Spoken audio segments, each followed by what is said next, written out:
नमस्ते। मैं डॉक्टर अवंती कालवांडे अकोलकर आप सबका मेरे इस YouTube चैनल सखी अ विमेंस वेलनेस इनिशिएटिव पर स्वागत करती हूँ। यही वीडियो मराठी में सुनने के लिए नीचे दी गई लिंक पर क्लिक कीजिए। आज का हमारा विषय है मेनोपॉज या रजोनिवृत्ति।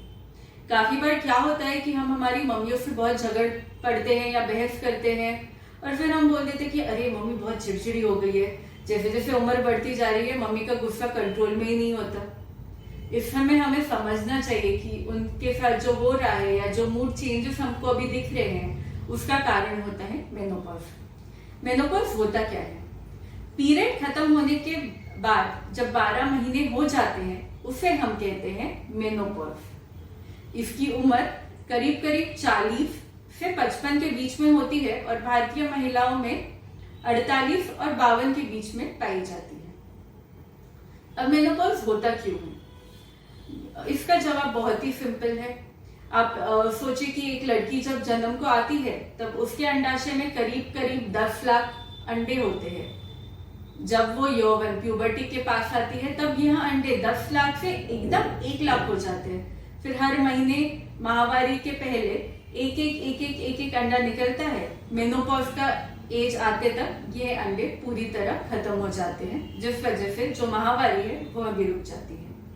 दूसरी बात ये कि प्यूबर्टी के समय पे एक और हार्मोन है ईस्ट्रोजन और दूसरा मतलब प्रोजेस्टेरोन। ये हार्मोन्स हमारे अंडाशय में से रिलीज होते हैं और फिर जब मेनोपॉज हो जाता है तो ये हार्मोन की मात्रा भी खत्म हो जाती है। ईस्ट्रोजन पूरी तरह खत्म हो जाता है, जिस वजह से मेनोपॉज के लक्षण दिखाई देते हैं। अगला मतलब पेरीमेनोपॉज क्या होता है?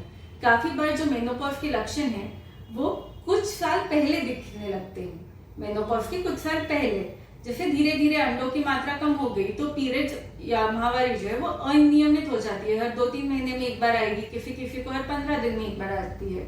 या जो हॉट फ्लैशेस, मूड स्विंग्स जिनके बारे में मैं आगे बताऊंगी, तो वो सब पहले कुछ साल पहले शुरू हो जाते हैं। उसे हम कहते हैं पेरीमेनोपॉज। अब हम चर्चा करेंगे कि मेनोपॉज के लक्षण क्या होते हैं। सबसे पहला और महत्वपूर्ण मतलब मूड स्विंग्स। मूड स्विंग्स में क्या होता है? एकदम से चिड़चिड़ापन, गुस्सा आना। एक पल में आप एकदम खुश रहोगे, दूसरे ही पल गुस्सा आ जाएगा। तो ये फ्लक्चुएट होते हैं मूड्स, इसलिए हम कहते हैं मूड स्विंग्स। इस समय पे काफी बार डिप्रेशन, एंजाइटी भी आ सकती है, तो आप अपने मेंटल हेल्थ का बहुत ध्यान रखिए, प्लीज केयरफुल रहिए। दूसरा मतलब हॉट फ्लैशेस। हॉट फ्लैशेस मतलब शरीर में एकदम से गर्मी की एक लहर हो जाती है, जिस वजह से पसीना छूट जाता है, गाल लाल हो जाते हैं। जैसे बिजली कड़कती है वैसे ही ये फ्लैश की तरह आती है ये गर्मी की लहर और फिर एकदम चली जाती है। कुछ महिलाओं में ये दिन में 15 से 20 बार होती है, कुछ महिलाओं में 2-3 दिन में एक बार होती है। तो ये टोटली नॉर्मल चीज है, इसे कहते हैं हम हॉट फ्लैशेस। तीसरा मतलब नाइट स्वेट्स या चिल्स। नाइट स्वेट्स मतलब एकदम रात में पसीना आके पूरे कपड़े गीले हो जाएंगे। कुछ महिलाओं में ठंडी लग के कपकपाहट होगी, तो ये ईस्ट्रोजन के बंद होने की वजह से दिखता है। इसे हम कहते हैं नाइट स्वेट्स या चिल्स। अगला जरूरी विषय है प्रोलैप्स। प्रोलैप्स क्या होता है? जो हमारे गर्भाशय, मूत्राशय होते हैं वो सब एक मसल के लेयर से प्रोटेक्टेड रहते हैं, इसलिए वो जगह पे रहते हैं।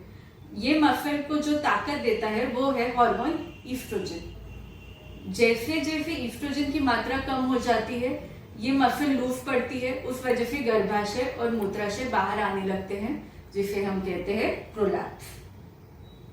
अब इस वजह से क्या होगा? प्रोलैप्स जो मैंने बताया कि मूत्राशय लूज पड़ जाता है, ढीला पड़ जाता है, उस वजह से पेशाब का कंट्रोल कम हो जाता है या चला जाता है। तो अगर बाथरूम पहुंचने में 5 मिनट भी ज्यादा लग गए तो कपड़ों में पेशाब होने के चांसेस ज्यादा रहते हैं। या खांसी आ गई, छींक आ गई तो पेशाब थोड़ी सी रिलीज होके जो अंदर के कपड़े हैं वो गीले हो सकते हैं। इसे हम कहते हैं यूरिनरी इनकॉन्टिनेंस। और दूसरा एक और महत्व की चीज है कि जो ईस्ट्रोजन हार्मोन है वो वजाइनल ड्राइनेस प्रिवेंट करता है। तो जैसे मेनोपॉज के बाद ईस्ट्रोजन कम हो जाता है, वजाइना एकदम ड्राई हो जाता है, उस वजह से वजाइना के इन्फेक्शन हो गए, यूरिनरी ट्रैक्ट इन्फेक्शन हो गए, वो ज्यादा बढ़ जाते हैं। आगे का एक इम्पॉर्टेंट फंक्शन जो ईस्ट्रोजन हार्मोन का होता है वो है हमारे हृदय को प्रोटेक्ट करना।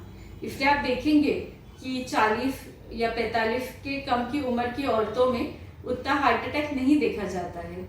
जैसे मेनोपॉज हो जाता है उसके बाद हार्ट अटैक होने के चांसेस ज्यादा बढ़ जाते हैं। जो ईस्ट्रोजन हार्मोन है वो हमारे हड्डियों के कैल्शियम मेटाबॉलिज्म में भी मदद करता है, इसलिए हड्डियां स्ट्रांग बनती है। मेनोपॉज के बाद ईस्ट्रोजन कम होने के वजह से फ्रैक्चर होने की संभावना बढ़ जाती है। इसे हम कहते हैं ऑस्टियोपोरोसिस। थोड़े भी गिर गए, थोड़ी चोट लग गई तो जल्दी ही फ्रैक्चर हो सकता है, इसे हम कहते हैं ऑस्टियोपोरोसिस। ये तो हो गए बड़ी बड़ी चीजें। इसके अलावा काफी छोटी चीजें जैसे चेहरे पे कालापन पड़ना, चेहरे पे झुर्रियां पड़ना, बाल गिरना, ये सब ईस्ट्रोजन की कमी के वजह से मेनोपॉज के बाद देखने में मिलता है। अब मेनोपॉज की ट्रीटमेंट क्या है, इसे हम देखेंगे 3 भागों में। पहला है डाइट, मतलब हमारे खाने पीने में क्या लेना चाहिए क्या नहीं लेना चाहिए। दूसरा है एक्सरसाइज और तीसरी है दवाइयाँ। अब डाइट में जैसे कि मैंने आपको समझाया कि ईस्ट्रोजन की कमी हो जाती है तो कुछ प्लांट या वेजिटेरियन फूड में फाइटो ईस्ट्रोजन रहते हैं जो हमारे शरीर के ईस्ट्रोजन जैसे ही रहते हैं, तो इन पदार्थों का सेवन करना चाहिए। ये पदार्थ रहते हैं सोया युक्त पदार्थ जैसे सोया बड़ी, सोया मिल्क, टोफू, इन सब का सेवन कीजिए। पालक हो गया, ब्रोकली, फ्लैक्स सीड्स, इन सब का सेवन करना चाहिए जिससे फाइटो ईस्ट्रोजन बढ़ेंगे। दूसरा मतलब कैल्शियम युक्त पदार्थ क्या रहते हैं, दूध, पनीर, दही, अंडे, इनमें कैल्शियम की मात्रा ज्यादा रहती है तो इनका सेवन डाइट में कीजिए। पानी बहुत लेना चाहिए ताकि हमारे यूरिनरी ट्रैक्ट इन्फेक्शन जो है वो नहीं होंगे। ये हो गया डाइट। अब बढ़ेंगे एक्सरसाइज की तरफ। रोज कम से कम आधा पौन घंटा तो भी चलना ही है ताकि हड्डियां कमजोर ना हो। दूसरा मतलब कीगल्स एक्सरसाइज, जो नीचे के भाग है, जो गर्भाशय की कुछ एक्सरसाइजेस होती हैं जो हम कर सकते हैं। अगर आपको चाहिए तो मैं एक पूरा वीडियो कीगल्स एक्सरसाइजेस पे करूंगी, आप मुझे प्लीज बताइए। अगला है कि अगर इन दोनों चीजों के बावजूद आपको तकलीफ हो ही रही है तो आप आपके डॉक्टर के पास जाइए, वो कुछ दवाइयां लिख के देंगे। दवाइयां क्या होती है, एक तो कैल्शियम की दवाई होती है जो हमारे हड्डियों के लिए होती है। दूसरी जरूरी दवाई मतलब हार्मोन रिप्लेसमेंट थेरेपी, मतलब जो ईस्ट्रोजन कम हुआ है उसके आर्टिफिशियल पिल्स दिए जाते हैं जिससे थोड़ा सपोर्ट मिलता है। तो ये हो गया ट्रीटमेंट। एक जरूरी बात मैं बताना चाहूंगी, कभी भी मेनोपॉज के बाद अगर थोड़ी भी ब्लीडिंग होती है तो तुरंत आपके डॉक्टर के पास जाइए, क्योंकि ये गर्भाशय के कैंसर का पहला लक्षण हो सकता है, तो बिल्कुल भी इसे इग्नोर नहीं करना है। इसी के साथ मैं आज का वीडियो समाप्त करती हूँ। उम्मीद है कि आपको ये पसंद आया होगा। कृपया मुझे बताइए आपको कमेंट्स में कैसा लगा और please like, share, subscribe to my channel. Thank you.